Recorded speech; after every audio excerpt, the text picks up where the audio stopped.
Hey, what's up? John Sonmez from simpleprogrammer.com. So I got this question. I know some of you, I see all the upvotes on this question. This is interesting. I've been waiting to answer this question because I'm not sure of the answer myself, but let's see. Let me read the email here. So it says, hey John, I was very interested in something you said in your last email. Better starve free than be a fat slave. And I apologize if it sounds like a minor issue, but I think it has the potential to help a few people. You said, man, my voice was high pitched then. I compared with something recent and you are right. The difference is uncanny. That was just 3 years ago. So I'm going to exclude growth and puberty. Thanks for that. I hope I'm not going through puberty. I'm in my 30s here. But seriously, how did you do it? I'd love to know. Would you consider telling your readers more about it? I think in our efforts to sell ourselves better, this kind of thing can be of tremendous value. I started recording videos recently and I do think my voice is high pitched. I also have a French accent, but that's another story. I'm probably not the only one. Tempo and rhythm can also be a problem sometimes. Anyway, I hope that you'll find enough value to share. Thanks for all your work. So, how did this happen? And we'll queue up a video here. Maybe Rodrigo can find the worst one where my voice was so high pitched and squeaky that it's scary. And this was only like a few years ago, it's true. So how did this happen? And did I do this intentionally? A lot of people want to know the answer to this question. Oh, I should just draw out the suspense for such a long time. So I did not do this intentionally. What and how did this happen? I don't know, but I'm going to give you my guess. I'm going to tell you what I think happened, and you can look at the time. If you look at my videos, you can sort of figure out where do these changes start to occur, and I'm going to try to explain as best as I can why and what I think had happened, and what you might be able to do if you wanted a similar result. And I'll tell you 100% straight up that I did not intentionally change my voice, right? You've seen enough videos that it'd be kind of ridiculous for me to make a fake voice and to hold that fake voice for all the time. In fact, I didn't even really notice what was happening. I mean, I started to notice, when I started to notice was when I came back from the Date with Destiny. And if you look at the video around there, or when I did my review of Date with Destiny, you can see, or you can hear the voice change, but that's when I started to notice myself. I think some of that started to change before then.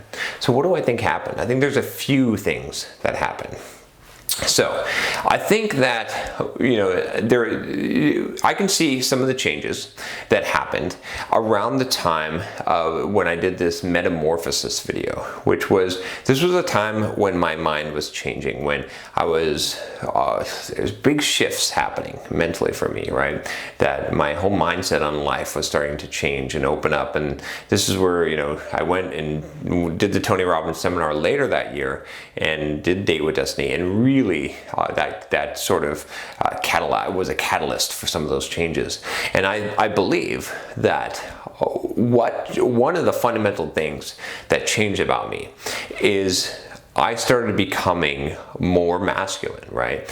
And I started embracing that masculinity, and at a mental level, right? I started conquering my fears, right? If you look at that time frame, that was the time frame when I was like, screw it, I'm going on roller coasters. I'm gonna fight this fear. You can see the talk I did at the Examine Evolve where I talked about overcoming your fears, and I was overcoming the fears. I was afraid to fly, I was afraid to do all these things, and around that time, I was overcoming those fears. And part of it was I was like, fuck it. If I die, I die, right? I was okay with that. And that's that mental state, that change in my mind, right? Becoming more grounded as a person, becoming more in touch with my purpose and being more of a man. I think it actually changed my voice. And this is such a really, it's a bizarre concept. I think some of you are just like rolling your eyes and you think, this is crazy shit. What is he talking about? But honestly, I honestly think I I didn't intend for that to happen, but when you look back, right, and you look at my videos, and this is the nice thing about doing like YouTube videos every day, is I've got a documented history, right, that you could go back and I can say, at this point in my life, I was doing this thing, and look at my videos here, and look what I can go back and look what I looked like, right, to see how is my workout program doing, but I can also hear my voice. I can hear how I talked and my thoughts, right? And so it's all for the public record there, right? You can watch Entre Programmers episodes, if you're interested in hearing what I was thinking about and doing at that time in my life. But yeah, I think that was one of the main factors.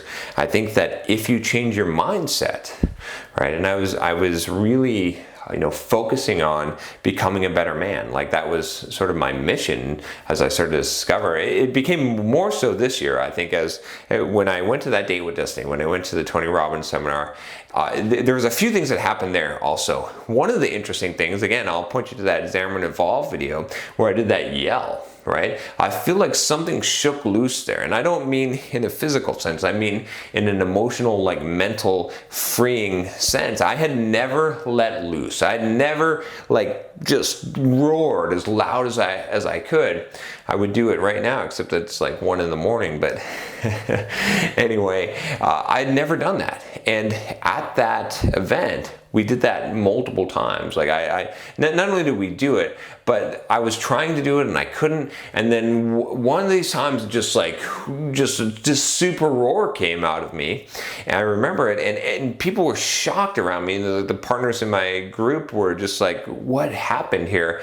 And it was a shift. It was a change. It was like something had been let loose that had been bound for such a long time. I felt like I regained a part of myself that somewhere deep down, somewhere in my childhood perhaps, had been caged and had been lost. And so ever since then, my voice changed. Now maybe I ripped my vocal cord and that changed my voice. I don't think that that's what happened because the changes were happening before then, but I don't know. You never know. Maybe there is a physical explanation, and maybe there's a duality. Maybe there is a physical explanation as well as a mental, emotional, state change explanation. Maybe it's a combination. That's why I said I think it might be a combination of things where that caused a fundamental shift.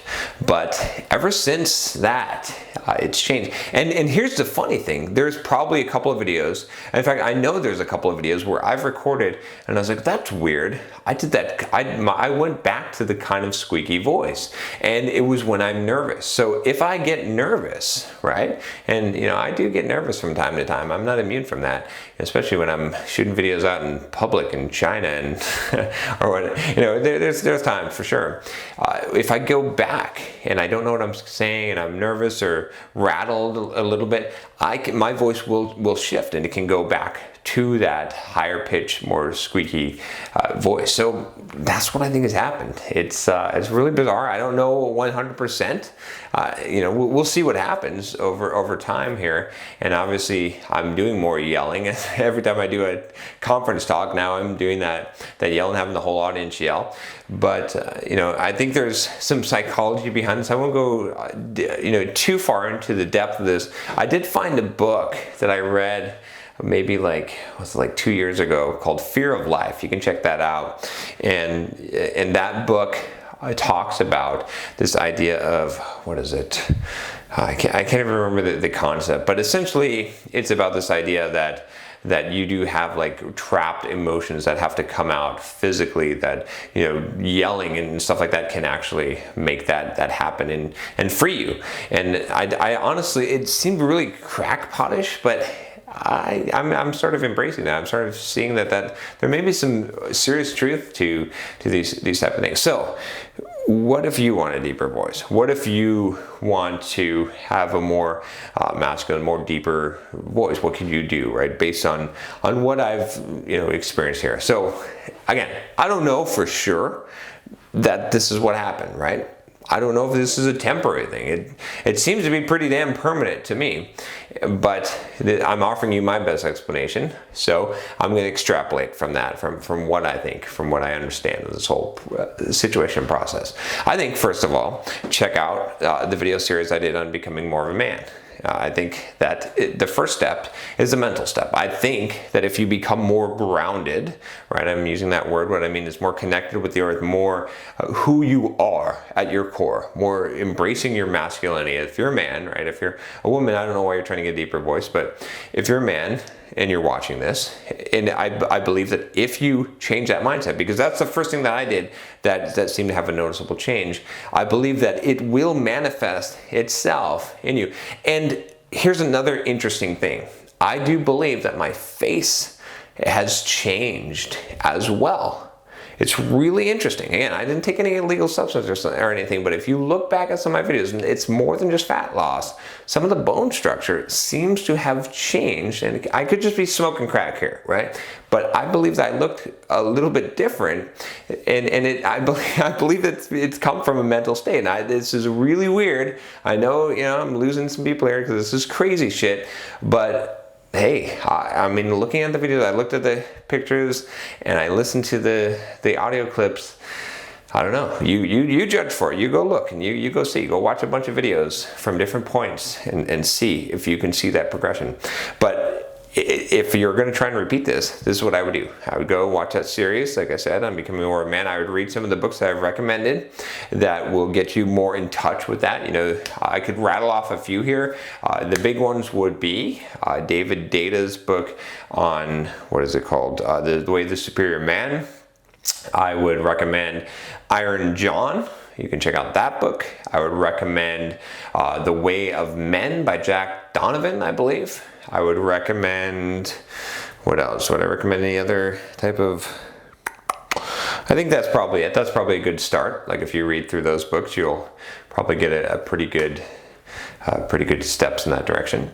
So that's what would be step one. And then step two, I would recommend go through and let, whether it be, I don't know if it's physical or not, but let it rip, right? I think if you haven't gone to the full scale of your voice and you've been holding back, that you're going to have some kind of repression here, that you're not going to fully exhale. You're not going to be coming from the right place. Because I notice that when I'm speaking now, I can feel my voice, I can feel it coming more from my chest, and I feel like the higher voice is coming from my head. I don't know anything about voice training or anything like that. I'm sure I could study it and probably mechanically figure this out, but I feel like when the voice comes from my chest, it resonates, and that has a deeper sound to it.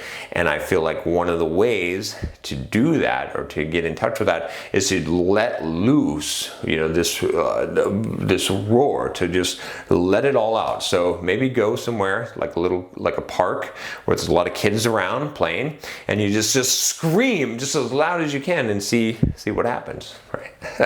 I'm joking, but obviously you can probably do some exercises where you just belt it out a few times a day. I bet that would have an effect. And what I think it will probably do is make it so that you are more capable of your full range. And when you're more capable of your full range, you'll probably settle into what is your natural, real range. And for me, I feel like that's where I'm at now at this level, right? Sometimes you'll hear me a little deeper, sometimes a little bit less so. I think that can depend on different situations. But hey, there you go. You guys asked for it. I saw like 6 upvotes on this card, so I don't know.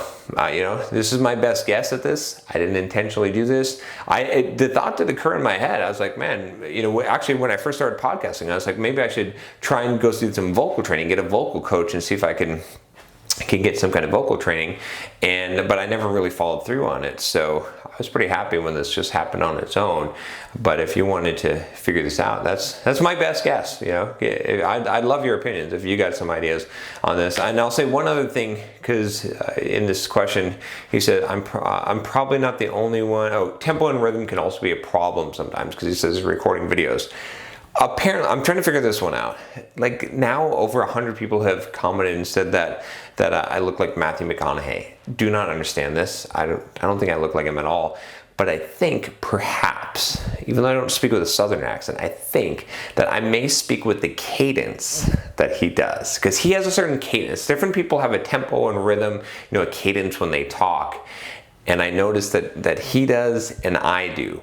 So that may be something that you can actually work on as well. If you're recording videos, I think that there's certain people that are easier to listen to, and those are the people that have a rhythm when they talk. They have a cadence when they speak. There's almost a flow, there's somewhat of a musical quality to it. Again, this is a non-intentional thing that I do, and some of you might be saying, I don't see it.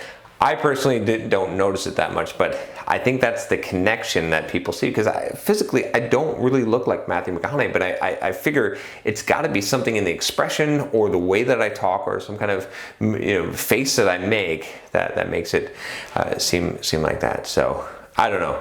Anyway, I have no idea how to work on cadence, on the tempo and rhythm for speaking.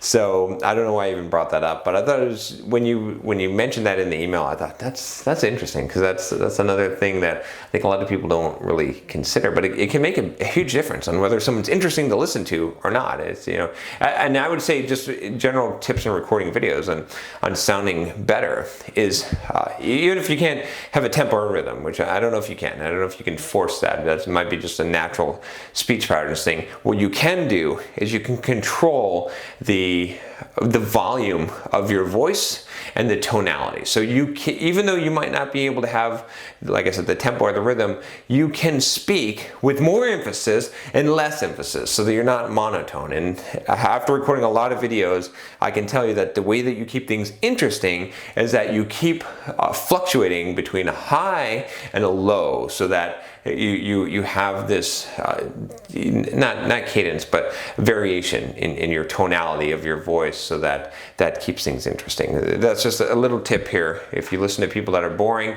it'll be because they're very monotone and everything sounds the same, and it sounds like they're reading a script and they haven't put enough enthusiasm in what they're saying. So when you're recording, make sure that you've put a little bit, there's almost this recorder voice where you say, hey, da da da da, do do do do do, right? So anyway, I don't know what I'm talking about. It's way too late.